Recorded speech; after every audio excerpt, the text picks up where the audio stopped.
L'hypercholestérolémie, que faut-il manger? Apprendre à mieux manger est déterminant pour contrôler l'hypercholestérolémie. Connaissez-vous les clés d'une bonne alimentation? Découvrez nos conseils dans cet article. Le cholestérol est une substance présente dans toutes les cellules de notre organisme. Il est indispensable pour une multitude de processus physiologiques. Néanmoins, il est nocif en excès. Que faut-il donc manger pour contrôler l'hypercholestérolémie? L'hypercholestérolémie double le risque de souffrir d'une crise cardiaque ou d'un AVC.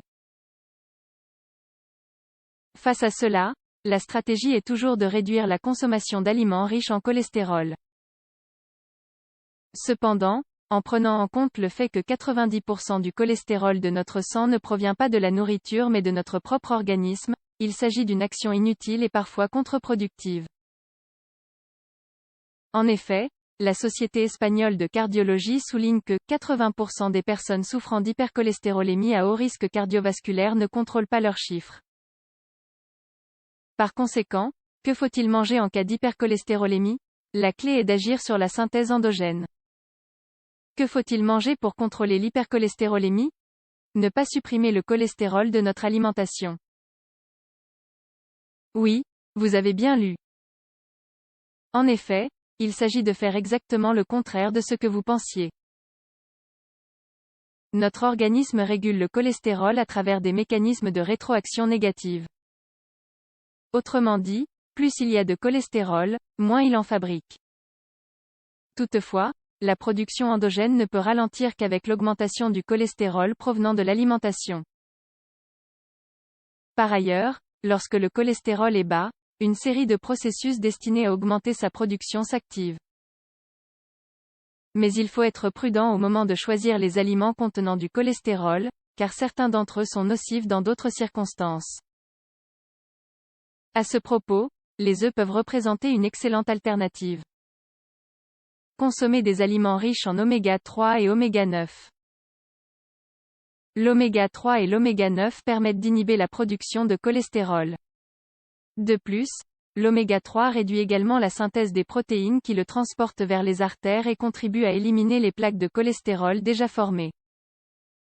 En ce qui concerne l'oméga 9, vous le trouvez facilement dans les aliments comme l'huile d'olive. Cependant, il faut savoir que l'oméga 3 s'oxyde avec la chaleur et, par conséquent, il est très difficile d'en obtenir via notre alimentation. La seule manière de garantir un apport adéquat est de prendre des compléments. N'oubliez pas de choisir ceux qui assurent une absorption correcte ainsi qu'une présence moindre de substances contaminantes. Réduire la consommation de glucides à indice glycémique élevé.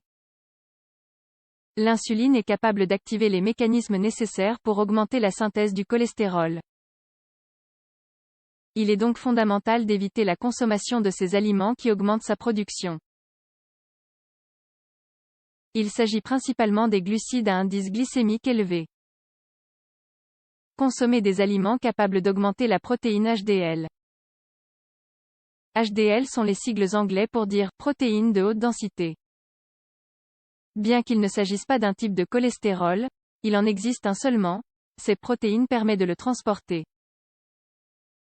Dans les analyses de sang, cela apparaît sous la forme de cholestérol HDL. Nous le connaissons généralement comme le « bon cholestérol ». Sa fonction est indispensable pour contrôler notre taux de cholestérol. En effet, elle est chargée de le transporter vers les parties du corps qui peuvent l'utiliser ou l'éliminer. Par conséquent, le fait d'augmenter la consommation d'aliments capables de faire monter les taux d'HDL constitue une mesure fondamentale. Consommer des probiotiques en cas d'hypercholestérolémie. La bactérie Lactobacillus reuteri s'est révélée efficace dans le traitement de l'hypercholestérolémie car elle augmente l'élimination des sels biliaires à travers l'intestin. Lorsque cela a lieu, l'organisme utilise davantage de cholestérol pour la formation de nouveaux sels. Et donc, cela réduit les taux de cholestérol dans le sang.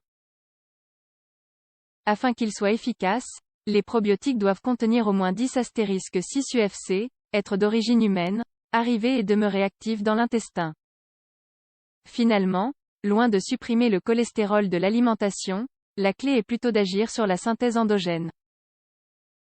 Pour cela, nous devons diminuer la consommation d'aliments qui l'activent et augmenter ceux qui le transportent en plus grande quantité vers les parties du corps utiles pour l'utiliser ou l'éliminer.